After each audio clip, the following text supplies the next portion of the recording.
Hello, welcome to FHS. Pleasure to meet you. Thank you very much. Let's start with you maybe introducing yourself for our audience. I am Govind Mundra. I head the business development for Wyndham Hotels and Resorts in whole of Middle East and Africa. Wonderful. So I've got a few questions. Please go. Wyndham has one of the largest brand portfolios in hospitality. How are you leveraging that scale to carve out a distinct identity in branded residences? Great question there. So Wyndham is present in 100 countries. We have more than 8,300 plus hotels. So that gives us a scale where our brands are known globally. One of our biggest advantage in branded residences is also our guest loyalty program, more than 120 million members across the world. So all of that makes Wyndham is one of the most friendly brands to work with, and that is what we are seeing, that a lot of developers coming to us, working with us. The other thing which I want to say is a lot of branded residences, particularly in Middle East and Africa in last few years, has been in the ultra luxury and uber luxury. But a lot of our brands are in upper mid-scale to upscale segment. And that is where we are seeing a significant amount of growth. Interesting. Brilliant.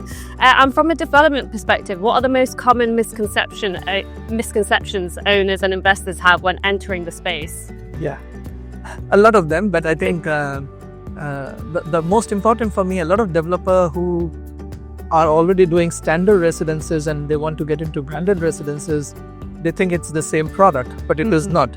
Branded residences is more lifestyle driven. The buyer profile is different. They are just not looking at a standard residential building with standard amenities. They are looking at more lifestyle. They are more looking at more hospitality driven product.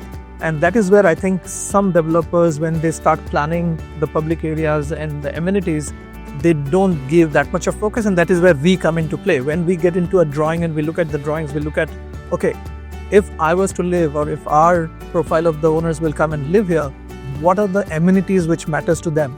Having a concierge, having a valet, having a in owner's lounge where they can come and chill and work. So all of those are important, and that is a subtle thing which not all developers, I'm not saying everyone, but some of them who are coming new into the branded residences, we see that there's a bit of a challenge. But that's where we come into play and we help. Your experience, yeah. And so if we're looking at the MEA region, where do you see the strongest pipeline for Wyndham and branded residences, and why? So Dubai and UAE. So Wyndham has been doing hotel on rental pool, where it's a hotel product where we allow the developers to sell the unit for a very, very long time. And we have some great products already in Dubai. Very recently, what we have done is we have also launched standalone branded residences, which means there's no hotel. And these are pure standalone residences. And our first standalone residences was launched last month in Jeddah, here in Dubai. Nice. And as I speak to you, between now and early January, we are working on 9 or 10 such opportunities between Dubai. So we are working on locations like JVC, JVT, Dubai Island, Dubai South. So these are some locations within Dubai. And a lot of our projects are also coming in Ras Al Khaimah, in Al Marjan, in RAK Central. So these are some projects which we are currently working on. And between now and next 3 months, a lot of these will be launched. Amazing. And do you see standalone as a big part of your future in branded residences? Yes. What we have seen is we obviously also do a lot of co-located, so a hotel and a residence next door. But many of the time, the scale of the land or the location may not allow a hotel projects to be there, or the master development doesn't allow a hotel project, but a residential. We are doing it, and that's why every time I get into a discussion, I say branded residences is residence plus and a hotel minus. So it's somewhere in between, and that is what is important to figure that out. Nice, yeah. So thinking about the buyer then, how do you see the buyer demand shifting? Is it more lifestyle driven, or are investors increasingly focused on yield? Yeah, so I touched upon that a lot of earlier projects are luxury and ultra luxury, and I think what has happened is the earlier buyer profile was largely high net worth individual or ultra net worth individual, or even family offices. What we are seeing is there's a significant shift now of people who really want the lifestyle experience but don't want to spend millions of dollars to get that. So The space which we are looking at significant, and one of our brand Wyndham Residences, which is one of our most popular brand. Out of the 8-10 projects which I mentioned, more than 50% of them are Wyndham Residence, positioned as upscale. Yeah. That is where we are seeing thing. And to be honest, we are location driven. When it is beachfront or Marjan, this is a bit more investor driven because they believe in what is happening in Marjan and so many people will come. But in Dubai, in established communities, we are also seeing end users, much more younger audience who wants to buy this product for end use, and they value what a hospitality brand can bring onto the development, and that is why for that they are paying premium because they expect that is something which they need in their life. And so that's all of the questions we had, and we're now going to go into a rapid fire. Wow. If it's okay. So I'm going to ask you a question and tell me what first comes to your mind. Let it try.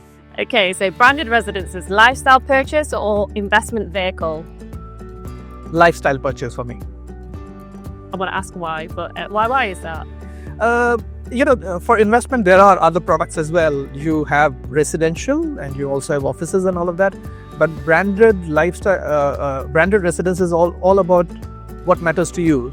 To some people, it may be wellness. To some people, it may be the amenities. To some people, it may be other things which matters to them, beach destination and stuff like that. Yeah. And branded residence provide that. So to me, that's why lifestyle is above return on investment. Though branded residence are good return on investment product as well. Excellent. Stronger sales driver, brand, prestige, location or amenities?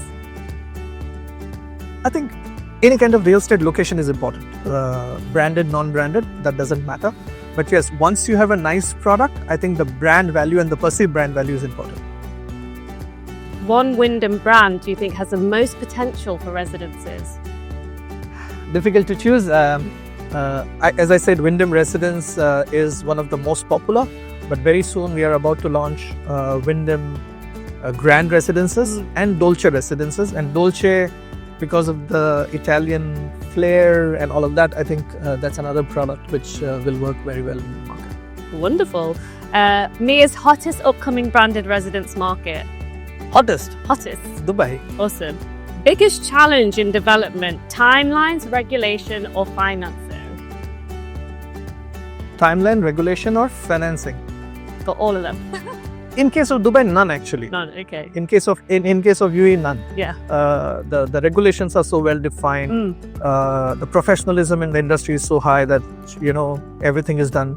And finance, because the whole world is purchasing over here.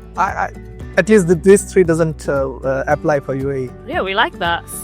Okay, last one. Hospitality brand versus luxury non-hospitality brand. Who does branded residences better? Again, this is a very interesting question.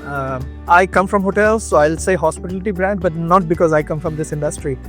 There are amazing brands. They're doing fantastic branded residences development, and there are people buying. But every time when I talk to consultants, the one question they ask is, okay, yes, it's good to sell the product with a brand, but what experience they have of running or a residential or a hotel product? At least for the hotel brand, all of us have been doing this for multiple years. We know how to run real estate, how to run hotels. And from that perspective, I personally believe that a hotel branded residences to an end user, once the building is delivered, probably will be able to give the right services and amenities which someone is giving premium for. But there are some amazing non-hotel branded residences product in the market, and I'm sure that people are buying and they're seeing some value in that as well. Which one have you seen as the most exciting? Dubai has a number of them, and from car brand to luxury brand to lifestyle brand. So there's enough in the market, and I don't want to pick any one, but there are enough options. I think Dubai, at least, that's the beauty of Dubai and UAE as a market, that you have all options of what you want, and there's something which you can pick up. Spoiled for choice. Yes, I agree. So we're obviously at FHS. If we could just wrap it up, how is the event been for you, the experience? Last 2 days have been great. I think FHS always give us a platform to meet investors, industry fraternity, and also all the sessions have been so inspiring and thought-provoking that it always give you a time to pause and reflect on some of things, and many of the time also revalidate some of the ideas that you had. But when you hear someone else speaking on the stage, it reverberates with you. And for me, I'm looking forward to the branded residences session this afternoon. I'm on one of the panel, and it talks about myths of branded residences, and I look forward to that panel. Yeah, we're looking forward to it as well. Well, Govind, it's been an absolute pleasure. Thank you so much. Thank you for hosting us. Thank you very much. Thank you.